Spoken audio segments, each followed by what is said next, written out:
बच्चों अब हम पाठ 7 पे आ गए हैं, है ना। पाठ 7 हमें वैज्ञानिक खोज की ओर बढ़ाता है, हमें वैज्ञानिकों के बारे में बताता है। पाठ 7 का नाम कौन बताएगा बेटा? हाँ बताओ। महान वैज्ञानिक की महान खोज। हाँ, महान वैज्ञानिक की महान खोज। तो इसमें पहला प्रश्न है, पेड़ पौधों की डालियां खुश क्यों लग रही थी?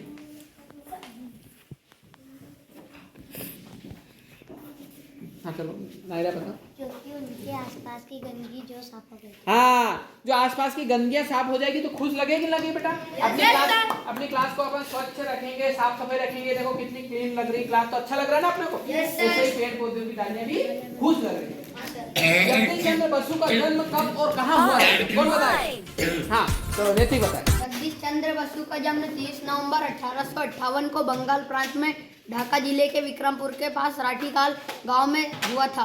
वेरी गुड बेटा, बहुत बहुत देखो बेटा ऐसे होते ही पढ़े है ना। तो हमें सभी को, अब आपको भी याद होगा कि नहीं होगा? यस। अब तीसरा प्रश्न है, गांव की पाठशाला में शिक्षा प्राप्त करते समय जगदीश चंद्र बसु में किन किन गुणों का विकास हुआ था, कौन बताएगा? हाँ धन को। जगदीश चंद्र बसु में जंगलों में घूमना, घुड़सवारी करना, जीव जंतु पालना और पेड़ पौधों तथा जीव जंतुओं को पालना और घुड़सवारी करना। वेरी गुड, है ना। अब जगदीश चंद्र बसु में गुण और इसको कोई अच्छे से बताएगा बेटा प्रश्न को, इसका उत्तर? हाँ, तो उनके अंदर बेटा गुण हुए थे घुड़सवारी का, बचपन से ही उनमें घुड़सवारी का, और पेड़ पौधों से वो बड़ा प्रेम करते थे, है ना। पेड़ पौधों को अच्छे से रखना और जंगल में घूमना, और उसमें बहुत सारे ऐसे गुण बचपन से ही हो गए। जैसे हमारे भी कुछ ना कुछ हॉबी होती है ना बचपन से ही। Very good. हाँ चलो चौथा प्रश्न है, बसु महोदय का, जगदीश चंद्र बसु है, उनका 1906 में कौन सा ग्रंथ प्रकाशित हुआ था? कौन सा ग्रंथ प्रकाशित हुआ था? हाँ, वृक्षों में जीव नामक ग्रंथ। हाँ, वृक्षों में जीव नामक ग्रंथ प्रकाशित किया था उन्होंने, है ना। जिसमें उन्होंने बताया था कि वृक्ष भी, पेड़ पौधों को भी दर्द होता है, सुख दुख का अनुभव उनको भी होता है, ऐसा उन्होंने ग्रंथ प्रकाशित किया 1906। ठीक है। प्रश्न है, लंदन विश्वविद्यालय और भारत सरकार ने बसु महोदय को कौन कौन सी उपाधियां दी? हाँ चलो वेदिका बताओ। लंदन ने डॉक्टर की और भारत सरकार ने सर की उपाधि। वेरी गुड, सही जवाब है। उन्होंने लंदन विश्वविद्यालय द्वारा उनको डॉक्टर ऑफ साइंस की उपाधि दी थी, और हमारी भारत सरकार ने उनको सर की उपाधि, है ना। इसलिए हम बोलते हैं सर जगदीश चंद्र बसु। अब आपका छठा प्रश्न है, बसु महोदय के चरित्र की क्या क्या विशेषता थी, कौन बताएगा? उनके चरित्र क्या क्या विशेषता थी? हाँ बेटा बताओ। स्वाभिमान और राष्ट्रप्रेम जैसे गुण उनके चरित्र में घुट कर बैठे। हाँ एक बार और बताओ बेटा सही से। अपार धैर्य दृढ़ संकल्प दयालुता स्वाभिमान और राष्ट्रप्रेम जैसे गुण उनके चरित्र में भरे थे। हाँ वेरी गुड। उनमें अपार दृढ़ है ना, धैर्य था, मतलब पेशेंस, मतलब शांतिदार थे व्यक्ति, और संकल्प था उन्होंने कि हमें कुछ करना है। दयालुता के भाव था, देश के लिए प्रेम था, जो देश के लिए उन्होंने ऐसी चीजें, पेड़ पौधों के बारे में उन्होंने खोज करी। ठीक है बेटा। और भी वो स्वाभिमानी थे, वो सारे उनमें गुण थे। राजेश ने बुआ जी के समक्ष क्या संकल्प लिया? हाँ भावना बताओ। राजेश ने बुआ जी के ज्ञान से उसने कभी भी किसी पेड़ पौधों या जीव जंतु को हानि नहीं पहुंचाएगा। सही है। राजेश ने बुआ जी से संकल्प लिया कि आज के बाद वो कभी भी किसी पेड़ पौधों को हानि नहीं पहुंचाएगा। बेटा जो उन्होंने एक जगदीश चंद्र बसु ने किसी पेड़ पौधों में जीव होता है, इसके बारे में एक यंत्र की भी खोज की थी। उसका नाम आपको पता है? हाँ क्रेस्कोग्राफ नामक यंत्र। हाँ क्रेस्कोग्राफ है, जिसमें पता चलता है कि पेड़ पौधे भी सुख दुख का अनुभव करते हैं। अब पाठ 8 का नाम कौन बताएगा? हाँ द्वार चमकी दिवाली। आप लोग दिवाली पर का त्योहार मनाते हो, तो उससे रिलेटेड प्रश्न आपको आएंगे। अम्मा दिवाली पर क्या बात रही थी? बताओ सभी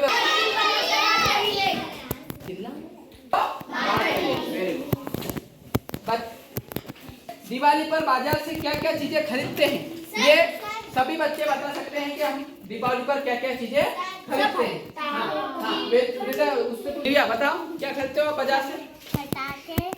पटाखे, नए कपड़े, मिठाई, और हाँ और कौन कोई बताएगा? हाँ तोहफे। हाँ बेटा आप सर फटाके, नए नए कपड़े और सर वो रंगोली के लिए रंग। हाँ वेरी गुड। सर दीपक वेरी गुड, दीपावली। और बेटा खिलौने। जो आप फटाके बोल रहे हैं ना उसको हिंदी में सही से अनुवाद क्या है? पटाखे, है ना? पटाखे वेरी गुड। हाँ हाँ धनराज कुछ बताना चाहता है, कुछ इनके अलावा कुछ खरीदोगे क्या तो वो बताओ। सर गुलाब जामुन और सर वो लाइट सीरीज। हाँ लाइटिंग जो अपन घर पे रोशनी करते हैं, वेरी गुड। अब तीसरा प्रश्न है, दिवाली पर का त्योहार कैसे मनाया जाता है? कौन बताएगा? और कोई? हाँ अपना बताओ। सर दिए जलाकर। हाँ सर पटाखे फोड़कर। हाँ पटाखे फोड़कर। खिल पत्ता से बांटकर। हाँ वेरी गुड। और कुछ इसमें ऐड करना चाहते हो? सर नए कपड़े पहनकर। सर सीरीज लगाकर। वेरी गुड, है ना? दीपावली का त्योहार है। दीपावली पर हम रंगोली बनाते हैं और लक्ष्मी जी की पूजा करते हैं, गोवर्धन पूजा भी होती है हमारे घर पर, है ना? और दीपावली जलाते हैं, पटाखे फोड़ते हैं। हाँ क्या? हाँ गाय को गोवृता भी होती है, वेरी गुड। अब हाँ चौथा प्रश्न है, आपको दीपावली का त्योहार क्यों अच्छा लगता है? सबको अच्छा लगता है क्या? Yes sir. Very good. हाँ क्योंकि हम उस त्योहार पर पटाखे फोड़ते हैं और नए नए कपड़े पहनते हैं। हाँ नए नए कपड़े के लिए वेदिका को त्योहार अच्छा लगता है, वेरी गुड, बहुत अच्छी। आगे बढ़ो। अब पार्ट 9 पे आ गए बेटा। पार्ट 9 का नाम क्या था? हाँ माँ नर्मदा जो हमारे मध्य प्रदेश की सबसे बड़ी नदी है, उनकी आत्मकथा उन्होंने लिखी है, उसको हमने उसके बारे में पढ़ा और उसके प्रश्नोत्तर हम करेंगे। तो पहला प्रश्न है, नर्मदा नदी कहाँ से निकलती है? हाँ बेटा।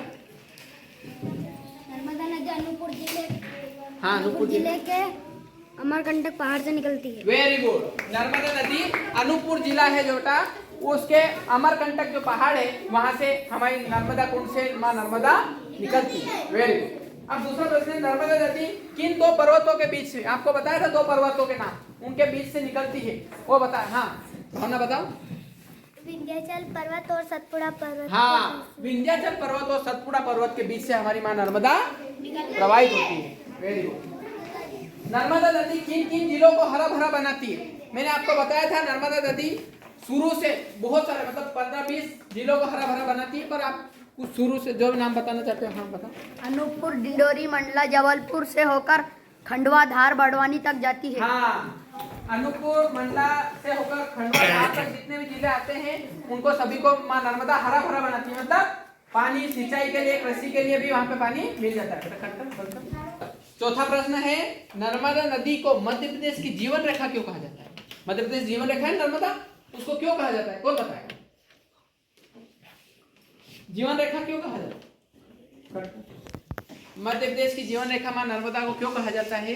क्योंकि मध्य प्रदेश से निकलती है ना, तो हमारे बहुत सारे मध्य प्रदेश के बड़े भाग को जलमग्न करती है ना, और इससे हम बिजली का उत्पादन भी कर रहे हैं। नर्मदा के जो बांध बनाए हैं वहाँ पे बिजली उत्पादन हो रहा है, और एक मतलब सभी लोगों को रोजगार का और अनाज उत्पादन का, सिंचाई का, सब चीजों में लाभ मिल रहा है। इसके लिए मध्य प्रदेश की जीवन रेखा मां नर्मदा को कहा जाता है, क्योंकि पानी की कमी हर जगह होती है, और जब पानी की कमी दूर करती है मां नर्मदा तो हमारी जीवन रेखा ही होगी, है ना। Very good. प्रश्न, नदियों से हमें क्या क्या लाभ मिलते हैं? हाँ बताओ। सर जंगल का हरा भरा बनाती है। हाँ? सर वो सिंचाई करने में काम आती है। Very good. सर अपन वहाँ पे है उसका पानी ले आते हैं, सर कपड़े धोते हैं, सर जानवरों को नहलाते हैं, और सर हम भी नहाते हैं। Very good. नर्मदा नदी या सभी नदियां हमारे लिए जल का बड़ा एक संसाधन है, जिससे हमें जल की प्राप्ति होती है, सिंचाई करने में, पीने में, और बहुत सारी चीजें जो हमें जल से मिलती है। जल से बिजली उत्पादन भी होता है ना। Very good. अब बेटा लास्ट प्रश्न है, नर्मदा नदी पर कौन कौन से बांध हैं और वे कहाँ कहाँ बनाए गए? हाँ बेटा बताओ। बरगी बांध, जबलपुर मध्य प्रदेश। Very good. बरगी बांध जो बना है वो जबलपुर मध्य प्रदेश में है। बाकी और भी बांध? इंदिरा सागर बांध, इंदिरा सागर बांध है, खंडवा मध्य प्रदेश। हाँ, और सरदार सरोवर नौगांव गुजरात। Very good. जो सरदार सरोवर बांध भी है वहाँ पर सरदार वल्लभ भाई पटेल की स्टेच्यू ऑफ यूनिटी है ना, अपने जो सबसे बड़ी उनकी जो मूर्ति है वो लगाई गई है। और ये तीनों बांध है, बरगी बांध, इंदिरा सागर बांध और सरदार सरोवर बांध, जो नर्मदा नदी पर बने हुए हैं। ठीक है, वेरी गुड बेटा। बच्चों हमारा रिवीजन आज का जो था वो खत्म होने वाला है और हमारा पार्ट 10 पे हम आ गए हैं, इसलिए आप सभी अपने लिए ताली बजाओ। अब हमारी परीक्षा बिल्कुल नजदीक आ गई है, 8 तारीख को परीक्षा है हमारी, इसलिए हमें आप लोग जो अब धीरे धीरे सब बच्चे जवाब दे रहे हैं, अब बच्चे कम हो गए हैं जवाब देते, मतलब हमें पढ़ाई आप लोगों ने थोड़ा याद कम किया है, इसलिए हमें अब सभी को आप लोग आज रिवीजन में हुआ तो आपको कुछ चीजें याद हो गई होगी, है ना? Yes sir. और आप एक बार और घर पे जाके पढ़ लोगे तो आपको चीजें कंटेस्ट हो जाएंगी। अब लास्ट पार्ट है और इसका प्रश्न है, कदम के पेड़ पर बैठकर बालक क्या बनना चाहता था? इसका जवाब सभी को याद होना चाहिए। कदम का पेड़ पर बालक बैठकर क्या बनना चाहता था बेटा? हाँ, देवेंद्र बताएगा पीछे से। क्या बनना चाहता था बेटा?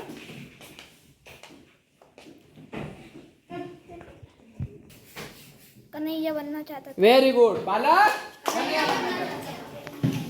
दूसरा प्रश्न है, बेटे के पत्तों में छिप जाने पर माँ को कैसा लगता है? हाँ हाँ भाईजान बताओ। सर बुरा लगता। Very good. जब बच्चा पत्तों में छुप गया था तो माँ ढूंढ रही थी और व्याकुल हो गई थी और उनको बहुत बुरा लगता है। हम भी कभी माँ को छुप जाते, कहीं नहीं मिलते तो माँ घबरा जाती है ना।